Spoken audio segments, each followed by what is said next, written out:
All right, so like I said, we're going to start with a little bit of adult reflection and think about how you're feeling about your child's transition to kindergarten.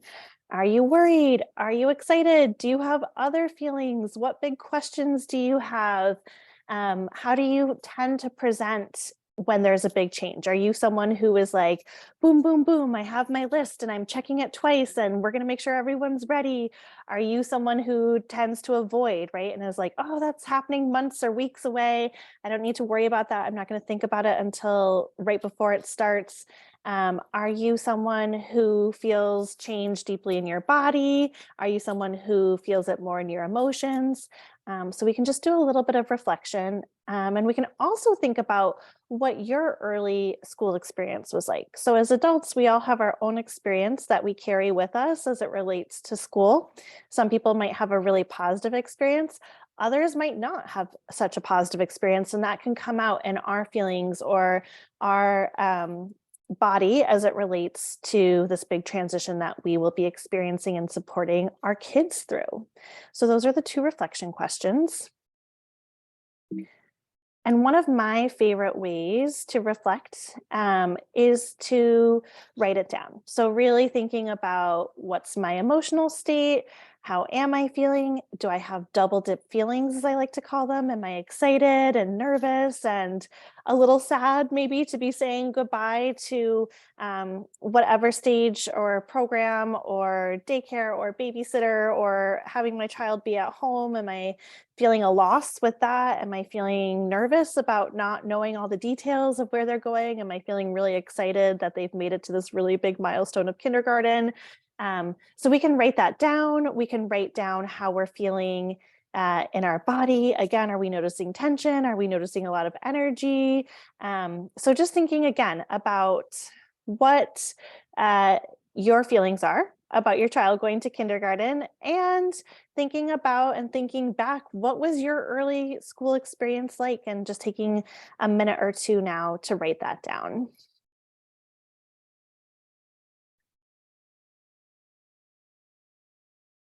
Okay, so here we are, kinder transitions to kindergarten and thinking about how we support those big feelings that can come with change. So we know that young children experience change and often show us or communicate big changes through their behavior. So a lot of times what we see is an increase in behaviors that maybe we don't want to see as much of, right? We might see a lot more whining. We might notice more crying or more tantrums. We might notice kids are faster to tantrum or to cry. Their sort of tolerance for frustration or their tolerance to a no or their tolerance to a limit might be really low. So we see these quick emotional sort of outbursts or big emotions that we're seeing. We might notice that there is difficulty listening, right? We might normally only have to repeat ourselves once or twice. We might notice in the context of a big change that we're having to repeat ourselves a lot, or we're having to really break things down into single step directions. We might notice our child responding to us with no's, right? We know that's a big stage. My 3.5-year-old is in that stage now. Everything is no, which is super fun. But we might see sort of a reversion. We might see kids go back to those skills that they've tried on in the past. We might see kids wanting to be really close to us, or they might really want to know where we are. So you leave a room and they're saying, where are you going? What are you doing? Why are you going there? When are you coming back? Right? All these questions. We might notice that they don't want to let go of us. They might want us to lay down with them at night. They, again, might just want to really be close to us, keeping track of us. We might see an increase in difficulty saying goodbye. So if your child's already in a preschool setting or in some type of care setting, at this point, they might be really great at saying goodbye. They're sort of like, okay, I'm comfortable in where my setting, I'm comfortable with these adults who take care of me, no big deal. I know you're gonna come back. When we have a big change it relates to saying goodbye, it can stir up a lot of worry around, are you going to come back? What does that look like? And so saying goodbye can be really hard. We might notice kids asking us to play a lot more. And so as we think about young children, we know that when they've had a hard day, when they might be nervous about something, when they need that extra connection, it's going to come out through play. Play is a child's first language. And so often they're going to be saying, "Can you play with me? Can we play?" Right? That's a really important one to notice, because if you think about it, where as an adult, you might have a really hard day and you talk to your partner or you call a friend or a family member and you say, "I just need to vent. I just need a little bit of support right now," right? We do that through verbal communication for most of our kids, especially when they are under a little bit of stress. And a change like going to kindergarten, we consider that good stress, right? But it's still a big change. They're going to seek that connection. They're going to seek that support through play most of the time. And so noticing that, being aware of kids wanting us to play with them more, wanting us to connect with them in that way. We might notice more externalizing behaviors. So things like slamming a door or hitting or kicking or spitting, or some of those behaviors, again, that we don't love to see. And we also might notice more withdrawn behaviors. So if something hard happens, if we set a limit, we might see kids go into shutdown mode too. These are, again, pretty natural, pretty normal as it relates to change. We might see kids, again, really seeking predictability. So if we have a pretty good routine at home and we mix it up one day, they might want to know what the new schedule is. They might want to know why we did something a certain way. Why did we only read 2 books and not 3 books? You said we were going to do this thing first. How come we're at the gas station first and not Target first, right? Oftentimes they're really looking for that predictability, that consistency, that schedule, that routine. And the more we can give that to them, the better. We might notice a big increase in questions. Again, those why questions. It's trying to make meaning of this big new change, these new environments that they're in. We might notice difficulty with sleep. So some kids might sleep a whole lot more, and other kids it might be difficult to fall asleep. And for some kids, we might notice a reversion in previously mastered skills. So that's things like you might notice toileting accidents, even though your child's been potty trained for a long time, or you might see them sucking their thumb, even though they haven't done that in a long time. So we know that all these things are really normal. And so if you're seeing this, know that a big part of that is because they're undergoing a really big transition. And like I said, transitions can be really exciting, especially this one of going to kindergarten, and it can cause a little bit of stress as well. So what do we do, right? So the whole name of this little session is Kinder Transitions to Kindergarten. And so how can we really think about supporting this big transition? A big way to do that is to check in about how our kids are feeling and to let them know you might feel lots of different ways and you might feel different ways on different days, and that's okay. So that's the first part, is helping them to identify how they might be feeling about this big change. And the second part is to validate those feelings. As a parent myself, I have to catch myself all the time to not say, "It's okay, you're going to be okay, it's going to be so great," right?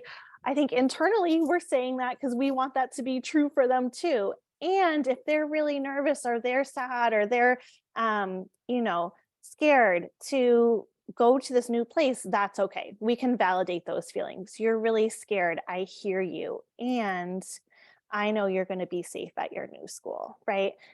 Or, you're really sad to be saying goodbye to your old preschool. That makes total sense. You've been there since you were a baby. You love your old preschool. I hear you, right? We can just validate that experience. That's really real. And we don't want to negate, or we don't want to disinvalidate how our kids are feeling in that moment. We want to let them know however you're feeling is okay, and it's okay for those feelings to change. So what else can we do? There's lots of different things. So we can think about preparing for this big transition in natural ways that kids are already exploring, how they're already their sort of their natural language, right, which is play. So we can do role playing with them. We can do some dramatic play with them. Again, if we have figurines, we might sort of talk through playing school. We might talk through what a goodbye might look like. And this can help to explore some of the feelings that they're having. You might notice that the figurines or whatever you're playing with might have lots of different feelings. And so you might see things like anger or wanting to jump or, crash into each other with the figurines. That's okay, right? That's a natural way that kids get their feelings out and can explore those feelings. That's a little step removed from them. So oftentimes those feelings might be within them. It's a great way to be able to process or explore or to have a deeper understanding of what these feelings mean, what some of the consequences might mean. I know my son is really into like rough play with figures right now. And so one of the things we do is, we'll crash, but we have limits around it. And then if it's too rough, my figure will say, that was too rough. I'm going to go over here and take a break, right? So we're offering some solutions, some strategies. But as it relates to kindergarten, engaging in this play is a great way for connection. And it's also a really nice way to help process this big change and explore these feelings. Another great thing we can do is share our own experience about what going to kindergarten was like. So if you can remember, if you had a good experience, I'm not saying everyone had a good experience. People might not have had a good experience. We don't necessarily want to share a negative experience with our kids, but if you had a good experience, being able to share that, young children love to hear stories about when we were young, what our experience was like. If you didn't have a great experience or you can't remember your own kindergarten experience, you can think about asking family or friends or siblings, if they have them who've gone to kindergarten, to share a little bit about what they might remember, what they were excited about, what they were nervous about, how it all turned out. And then another big thing to think about is, how do we set aside some time to ask about some of these feelings, to talk a little bit about the change that's going to happen. Being in the car is a great place.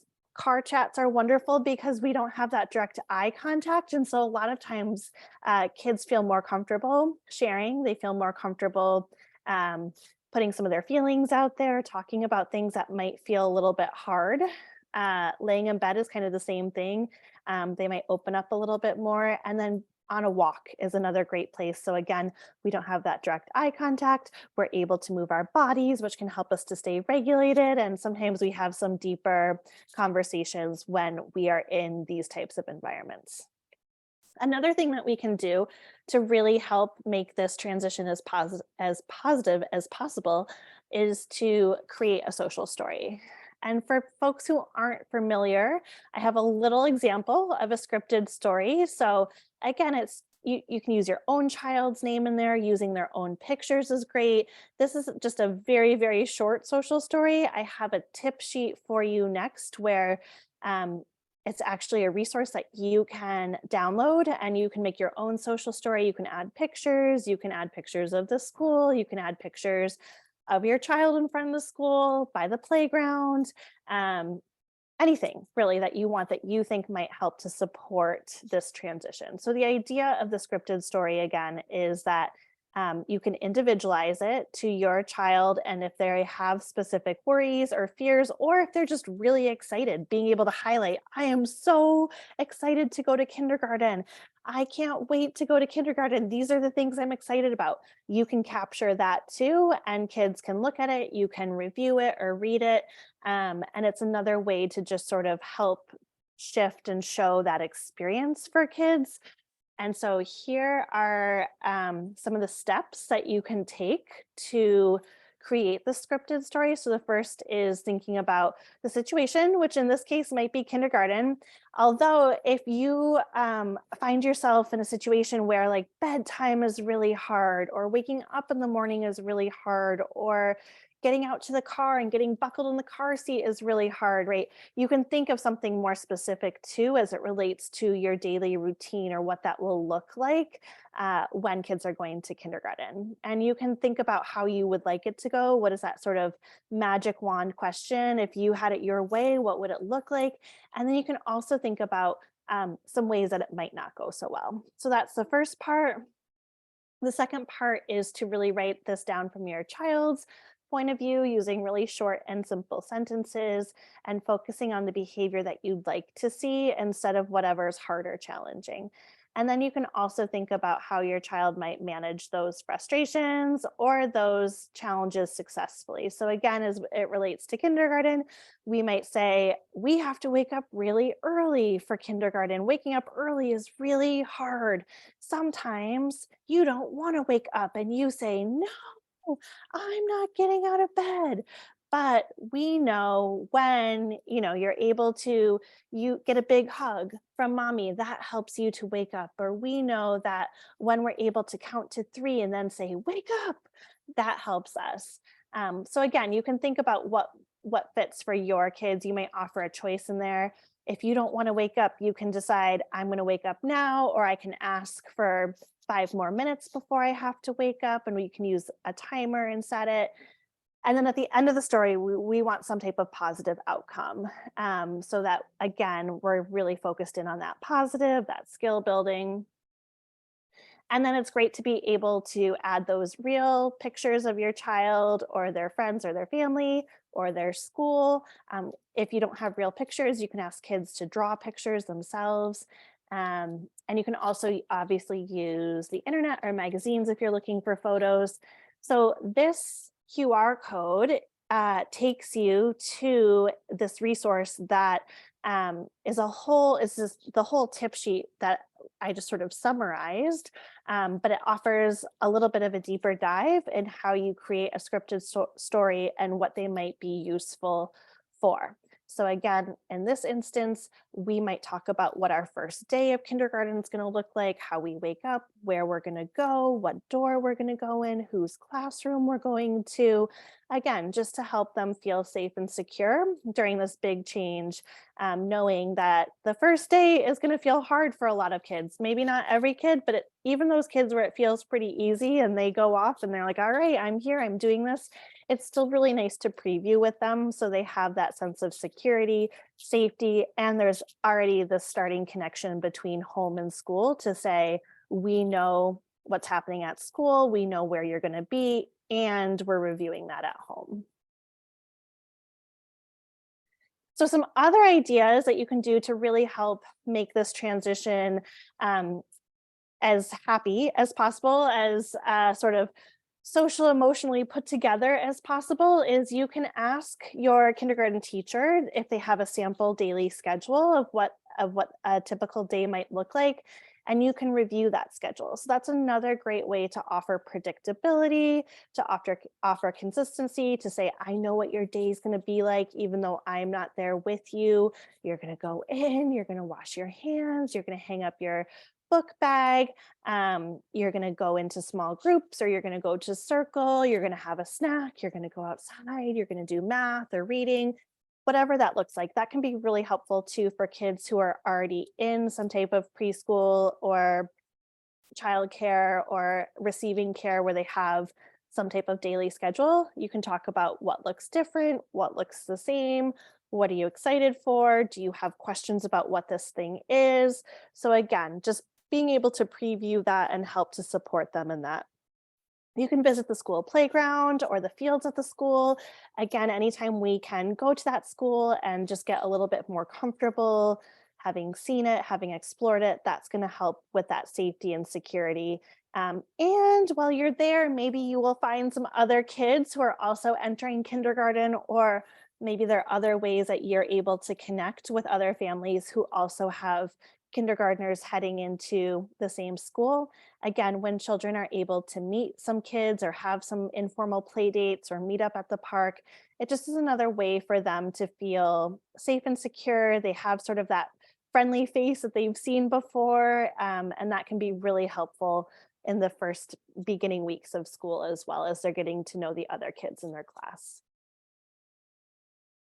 So, one of the biggest things that we can do to really support our kids is to make sure that as we're getting closer to the school year starting, that we really think about our morning routine and our bedtime routine. We start at least 3 weeks before school starts, going to bed a little bit earlier, and really trying to follow through with that routine so that the routine isn't shifting as we're entering the new school.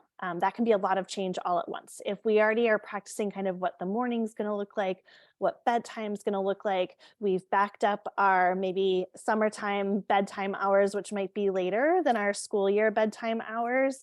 That's going to help to set them up for success. They're already going to have those good routines internalized. It's going to make the mornings a lot smoother, and we're going to make sure that they have enough rest to start off the school year on a really good fresh start. We also might want to think about what our goodbye routine might look like. So as we say goodbye in the morning, whether that's before they're getting on the bus or if you're dropping them off or walking them to school, how are we going to say goodbye? What is that going to look like? Let's have a plan for that, right? We know that um, we can't plan for everything, but we can talk about, I'm going to give you 4 big hugs, and then it's going to be time to go in, and really trying to follow through with that. We know the first few days can be really hard, and we might have that inkling to really stay close, and it elongates this separation process when we keep coming back for more hugs or we keep coming back for more kisses because our child's upset, and that breaks our hearts, right? We want to soothe them. We want them to know they're going to be okay. But in the long run, that elongation of that goodbye can just cause more stress. It's often a lot harder on the child, it's harder on the teacher. And generally, when we're able to just sort of remove ourselves and say, I know you've got this, we practiced our goodbye routine. When I see you again, this is what we're going to do. We're going to have a snack. We're going to have a big hug. We're going to walk together home, whatever that sort of reunification or that reuniting at the end of the day routine is going to look like. Being able to preview both of those and then stick with it can be really helpful in containing for you, for your child, and definitely their teacher will appreciate it too. And then we really want to be thinking about where are those opportunities for connection. So we know that, again, as kids experience this big change, they're going to want more connection from you. They're going to want to seek that closeness, whether it's through physical affection, extra hugs, extra kisses, extra cuddles, whether it's through play. So wanting you to play more or wanting more availability of your time, whether that's through art or through playing on the floor or going outside or going through walks or other ways you might connect. We want to think about where are those opportunities and how can we make sure that we're really building those in for the first couple weeks of school, and ideally that we're building those in forever, right? We know those opportunities to connect are so important in these early years. But especially before, during, and after a big change, we know having those opportunities for connection makes a really big difference. And that when we can front fill that connection, we see a big reduction in those stress behaviors that might come up that aren't as ideal. We also can use a visual schedule at home. So this is an example of a bedtime routine on the left where you can see I use the potty, I have a drink, I get into my pajamas, I brush my teeth, we read a story, and then I go to bed. And so the way this visual schedule works is it really makes sure that we are teaching each step of what our evening routine looks like. We have the visuals, we're including kids in it, where after they go to the bathroom, you can use sticky notes or Velcro where they take that off or they cross it off on a whiteboard or check it off. And that activity is done. And then they know to move to the next one. This can provide a lot of containment. It can provide a lot of sense of safety and security and really knowing the steps.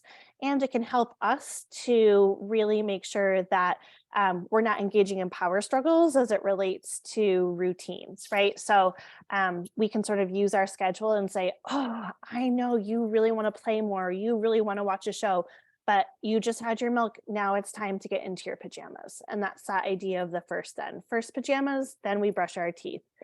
And then you would say, we brush our teeth, then it's time for stories, right? And so that can help us to stay on track and really follow our schedule, which most kids will have had access to some type of schedule or be somewhat familiar with it. It's certainly something they'll be familiar with once they go to school.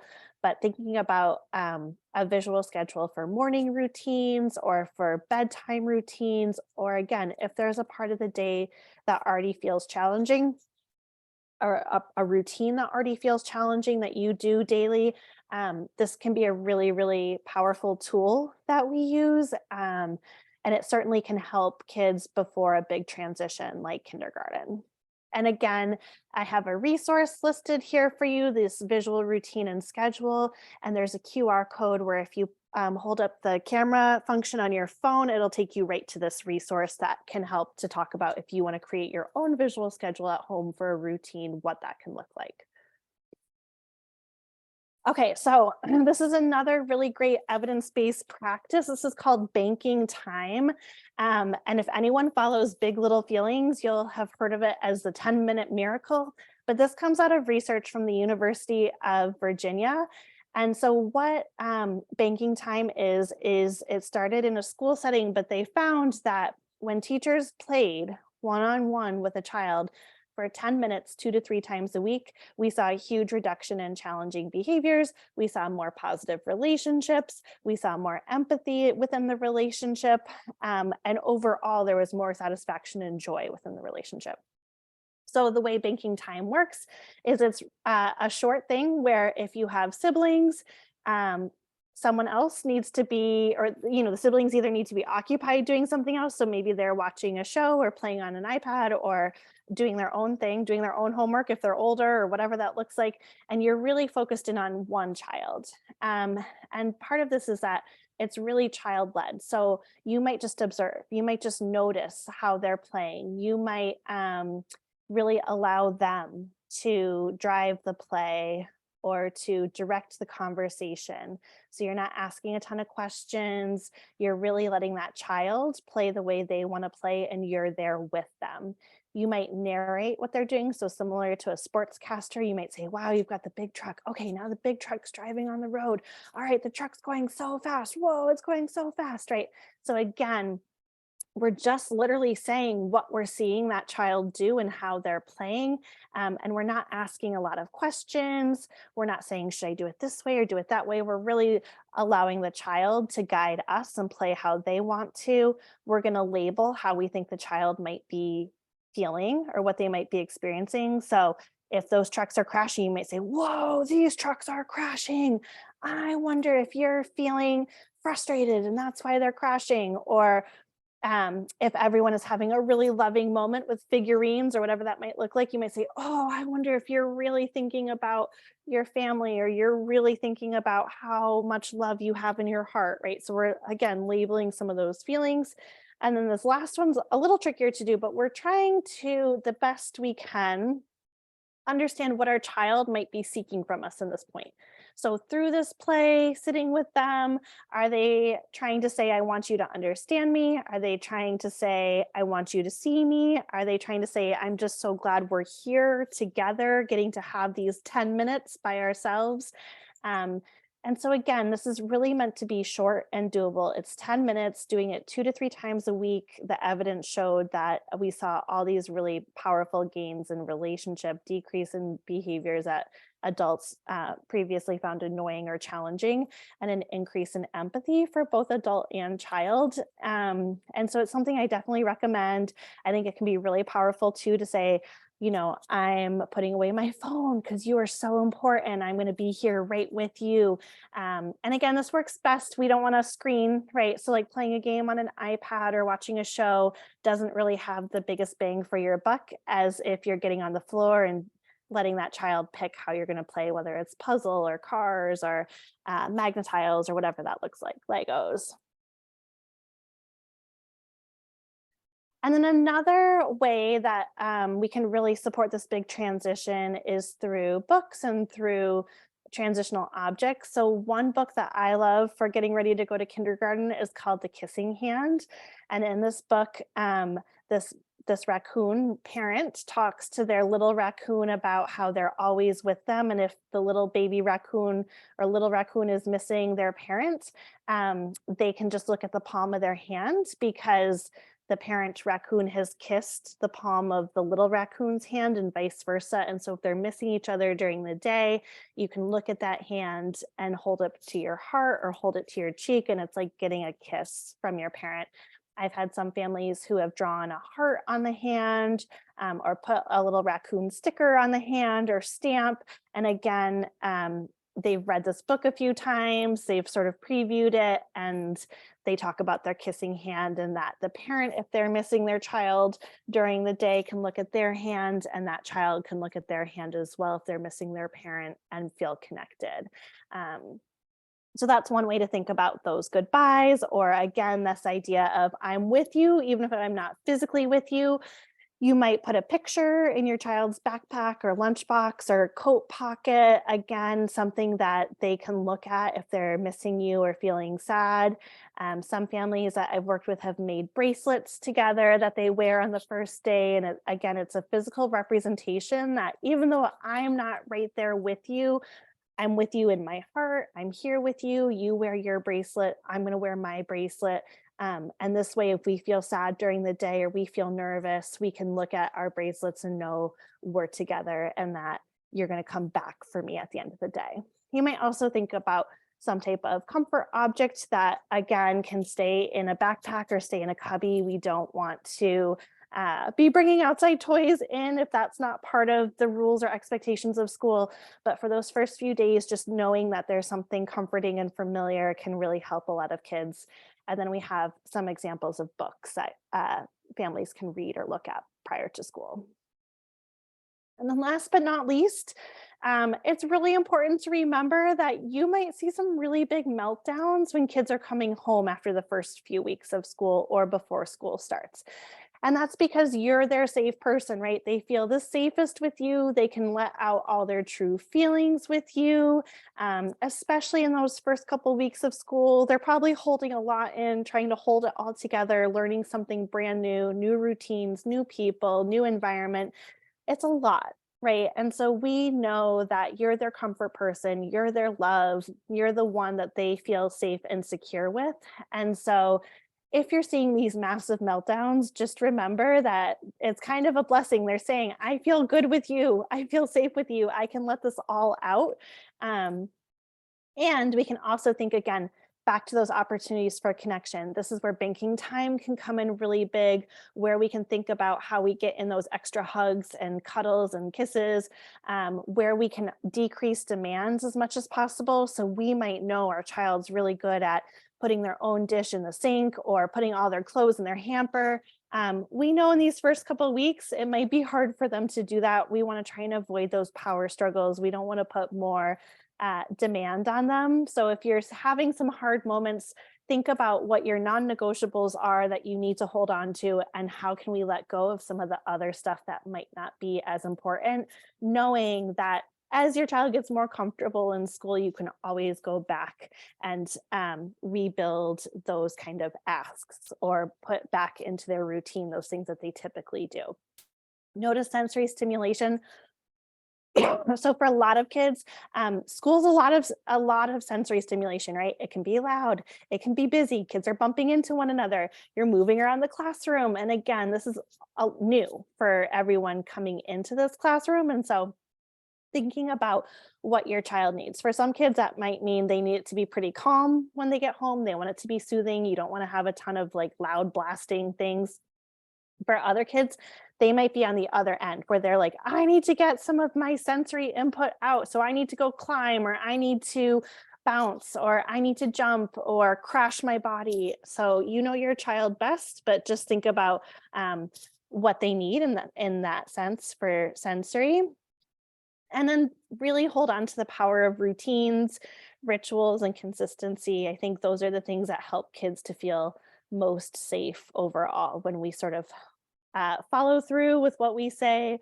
We're consistent. We stick with those routines, the things that we've traditionally done or typically do, really making sure that we try and stick with for those couple of weeks before school and after school. And then last but not least is to notice our own emotional state. So we started with a little self-reflection on how we're feeling about this. As we get really tired, melting down, kids at the end of the day, it's not just the end of the day for them, it's the end of the day for us too. And we might be holding worry or excitement or nervousness for them because we don't know exactly what their day is going to be like. And so just noticing your own emotional state, your own physical state, where you're at mentally, being gentle with yourself, giving grace to yourself, and recognizing that we know kids are going to cue off of us quite a bit. So if we're feeling really tense, they may feel more tense too at the end of their day. If we're feeling like we can lean in and be that comforting person while we're still being consistent, they know that we're going to get them and help it and support them through tough times if that's what's happening. And then Last but not least, here's some strategies. So if you are seeing those meltdowns and you're like, oh my gosh, we just can't do another meltdown, this is a really great visual to think about what's a strategy that we might use to help our body calm down. Are we going to take deep breaths? Are we going to count? Are we going to go for a walk? Are we going to take a drink of water? Do we want to draw a picture? Do we want to listen to music? Do we need to swing? Do we need to hug a toy? Do we need to do a puzzle, right? There's lots of different activities we can do besides just breathing or saying calm down. For our younger kids, these strategies are really going to help to support them when they are having those big feelings. And then last but not least is we might want to talk about kindergarten a lot, right? Like, are you excited? How's it going? How are you feeling? I would just say follow your child's lead. If they're bringing it up a lot and they want to talk about it a lot, talk about it, right? Answer their questions, validate those feelings. If they're not bringing it up a ton, you don't need to feel like you're pushing kindergarten so much. I think sometimes we see kids towards the end of their preschool days where they're talking a lot about getting ready for kindergarten and oh, you're going to be a big kindergartner, so you need to think about how you're going to act or respond. Sometimes that can really rev up the anxiety in kids, and so we just really want to follow their lead. We definitely want to be able to preview with them, let them know this change is coming. For some kids that might happen 6 weeks out. For other kids, that might happen 2 weeks out or a week out, right? You know your child best. You know what's going to support them. But I definitely recommend previewing a bit, checking in with them, letting them know this thing is coming. Some kids might want to do a calendar countdown. For other kids, that might be too much for them. It's too anxiety provoking. Again, you know your child best. But hopefully these are some strategies that can help and support the transition to kindergarten in a way that feels good for you all as parents, as well as for your child. So I'm going to go ahead and stop recording and stop sharing.